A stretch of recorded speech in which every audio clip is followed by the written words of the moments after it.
삶에 힘이 되는 든든한 민생정책, 여러분들의 실생활에 도움이 되는 각종 민생정책을 소개해드립니다.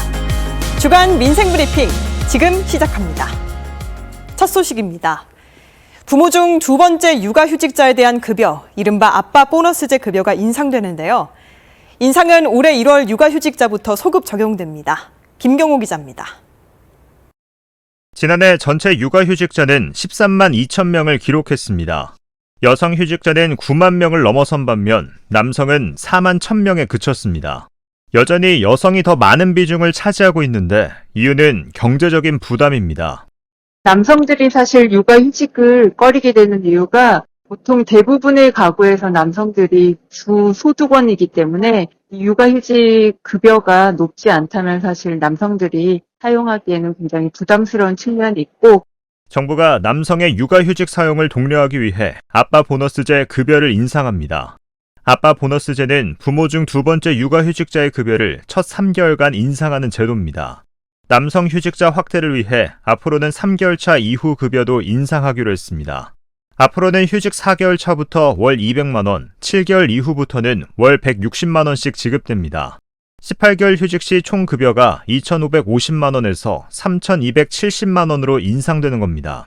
급여 인상은 올해 1월 1일 휴직자부터 소급 적용됩니다.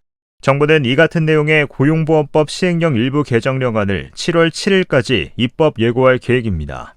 입법 예고안은 고용노동부 누리집에서 확인 가능합니다. 해당 기간 국민 누구나 전자우편 등을 통해 의견을 낼 수 있습니다. KTV 김경호입니다. 오는 7월부터 양육비 선지급제가 시행됩니다. 또 육아휴직을 쓴 근로자가 휴직이 끝난 후 6개월 내 퇴사해도 사업주가 지원금을 받을 수 있게 됩니다. 이 밖에 국무회의 의결안 건 신경은 기자가 전해드립니다. 오는 7월부터 양육비 선지급제가 시행됩니다. 양육비를 받지 못한 가구에 국가가 우선 지급하고 이를 비양육자에게서 회수하는 제도입니다. 정부는 국무회의에서 제도 시행과 세부 기준을 담은 양육비 이행 확보 및 지원에 관한 법률 시행령 개정안을 심의 의결했습니다. 양육비 선지급제 적용 대상은 3개월 이상 양육비를 받지 못한 중위소득 150% 이하 가구입니다. 양육비 선지급을 신청하면 미성년 자녀가 성년이 될 때까지 자녀 한 사람당 월 20만 원을 받게 됩니다. 국가가 선지급한 양육비를 회수할 때는 양육비 채무자에게 회수 사유와 금액 등을 통지합니다. 30일 이상의 기한을 정해 납부를 독촉해도 미납할 경우 국세 강제 징수 절차에 따라 징수할 예정입니다. 고용보험법 시행령 개정안도 의결됐습니다. 이에 따라 육아휴직, 육아기 근로시간 단축을 사용한 근로자가 제도 사용 기간이 끝난 후 자진 퇴사해도 사업주에게 지원금이 전액 지급됩니다.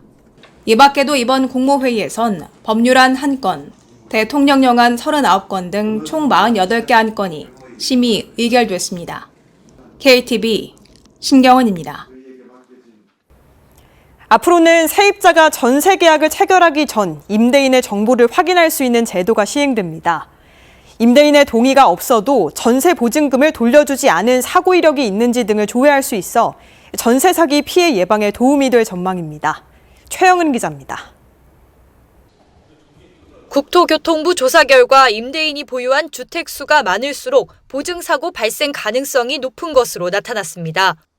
세 채 이상일 땐 10%, 10채 이상일 경우부턴 50% 가까이 사고가 발생하는 것으로 조사됐습니다.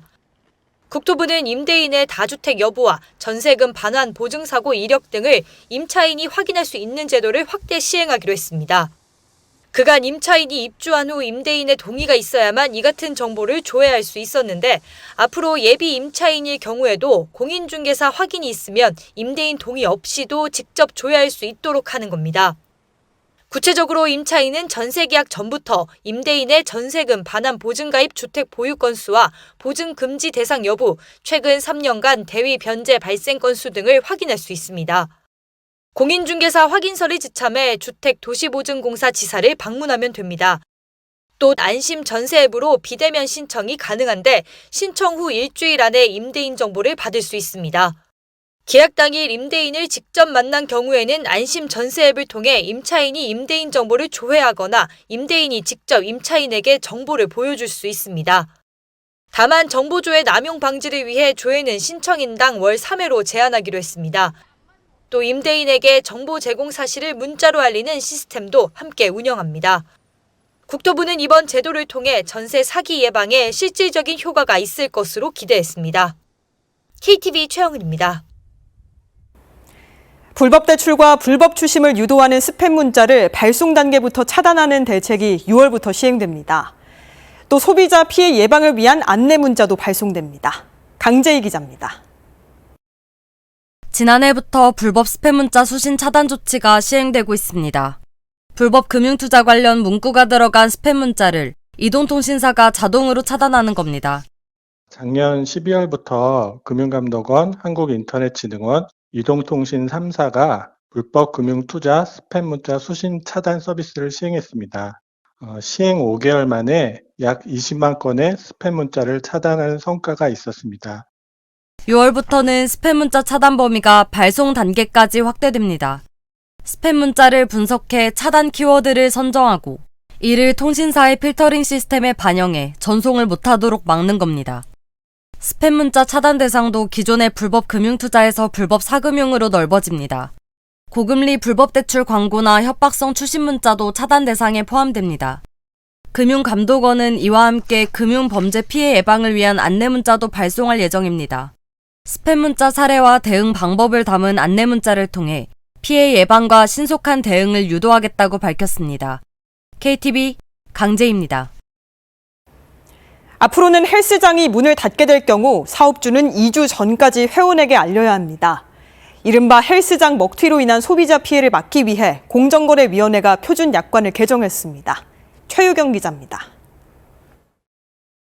미리 수개월치의 헬스장 이용료를 받고선 돌연 문을 닫는 이른바 헬스장 먹튀. 이로 인한 피해 사례가 끊이지 않고 있습니다. 공정거래위원회가 표준 약관을 개정했습니다. 사전 통지 의무가 신설됐습니다. 영업장을 휴업 또는 폐업하려면 업주는 14일 전까지 회원에게 사전 통지를 해야 합니다. 체육시설 설치 이용법의 세부 내용을 약관에 반영한 겁니다. 공정위는 관련 의무를 약관에 명시함으로써 소비자 피해를 예방할 수 있을 것으로 기대했습니다. 체육시설 설치 이용에 관한 법률 그 개정 내용들을 반영해서 가능한 소비자를 좀 더 두텁게 보호하려는 데 목적이 있고요. 사업자들도 이런 부분에서 사전에 고지를 해야 되는구나라는 거를 그런 부분을 일깨울 수가 있어가지고 피해 예방에 도움이 될 거라고 생각하고 있습니다. 약관에는 사업자가 보증보험에 가입한 경우 그 종류와 보장 내용을 회원에게 고지하도록 하는 내용도 담겼습니다. 경영 악화 등으로 무단 잠적하는 경우에도 소비자가 보증기관으로부터 이용료의 일정 부분을 보상받을 수 있도록 하기 위한 겁니다. 또 표준 약관의 적용 대상에 퍼스널 트레이닝이 명시됐습니다. 그간 PT의 경우 약관 적용 여부가 불명확해 사업자와 소비자 간 분쟁 소지가 있었습니다. 아울러 무한정 이용 연기로 인한 사업자의 피해 방지를 위해 이용자의 연기 가능 최장 기간을 사전에 설정하도록 하는 규정도 마련됐습니다. 공정위는 개정 표준 약관을 사업자 단체 등에 통보해 활용을 적극 권장하겠다고 밝혔습니다. KTV 최유경입니다. 중고폰을 찾는 사람이 늘고 있지만 개인정보 유출 같은 우려도 있죠. 정부가 믿고 거래할 수 있는 안심장치를 마련했습니다. 조태영 기자가 보도합니다. 부담스러운 새 스마트폰 가격 탓에 중고를 찾는 소비자가 늘고 있습니다. 정보통신정책연구원에 따르면 국내 중고폰 시장 규모는 2021년 682만 대를 기록한 이후 성장세에 있습니다. 찾는 이들은 많지만 개인정보 유출이나 부정확한 시세 등 불안 요소는 여전합니다. 정부가 이 같은 문제 해결을 위해 안심거래 사업자 인증제도를 도입했습니다. 개인정보 삭제 절차, 단말기 매입 가격 정보 등을 제공하는 유통업체가 대상입니다. 서류 심사와 현장 실사를 받은 업체를 한국정보통신진흥협회가 인증합니다. 중고폰 안심거래 제도를 통해서 소비자가 신뢰할 수 있는 업체 정보를 알 수 있게 되고 자율 규제가 자리 잡을 수 있을 것으로 기대하고 있습니다. 중고폰 거래가 활성화되고 국민들 부담이 경감될 것으로 기대를 하고 있습니다. 개인 간 중고거래에서 활용할 수 있는 거래사실 확인서도 마련됐습니다. 그동안 일부 판매자가 처분한 중고폰을 도난당한 것으로 허위 신고해 보험금을 타내기도 했습니다. 이런 경우 구매자 폰이 차단되는 피해로 이어질 수 있습니다. 앞으로는 거래 후에 확인서를 발급받아 피해를 막을 수 있습니다. 안심거래 사업자 인증과 거래 사실 확인서 발급은 중고단말 안심거래 누리집에서 신청할 수 있습니다. KTV 조태영입니다. 지난해 발생한 온열 질환자의 약 30%는 65세 이상 고령층인 것으로 나타났습니다. 정부가 올여름 무더위에 대비해 매일 아침 어르신 맞춤형 폭염 정보를 제공하기로 했습니다. 김현지 기자입니다. 기상청에 따르면 지난해 여름철 평균 기온은 25.6도로 역대 최고치를 기록했습니다. 지난해에 이어 올여름에도 장기간 폭염이 찾아올 거란 전망이 우세합니다. 지난해 폭염일수는 30.1일이라고 해서 18년 이후로 역대 2위라는 높은 수치를 기록하였고, 또 이제 기상청에서도 이제 평년 대비 60% 정도는 기온이 높을 것이다. 특히 지난해 온열 질환자의 30.4%는 65세 이상 노인인 것으로 나타났습니다. 문자로 발송되는 현행 폭염 예보는 글자만으로 구성돼 어르신들에겐 한계가 있습니다. 정부가 오늘 건강 앱을 통해 폭염 예보와 함께 행동 요령을 발송하기로 했습니다. 오늘 건강 앱은 보건소 기반의 건강관리 앱으로 노인 12만여 명이 이용하고 있습니다. 폭염 행동 요령은 이해하기 쉽도록 그림 형태로 제공됩니다. 노인들 생활 습관을 고려해 이들이 일과를 시작하는 오전 7시에 발송됩니다. 구체적인 행동 요령을 보면 갈증을 느끼지 않아도 물을 자주 마시는 게 좋습니다. 외출할 땐 양산이나 모자를 챙기고 밝은 색의 헐렁한 옷 착용을 권장합니다.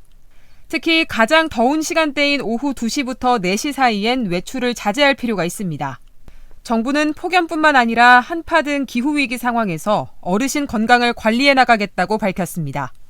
KTV 김현지입니다. 주간 민생 브리핑, 이번 주 소식은 여기까지입니다. 다음 주에도 더 알찬 민생 소식으로 찾아뵙겠습니다. 시청해주신 여러분 고맙습니다.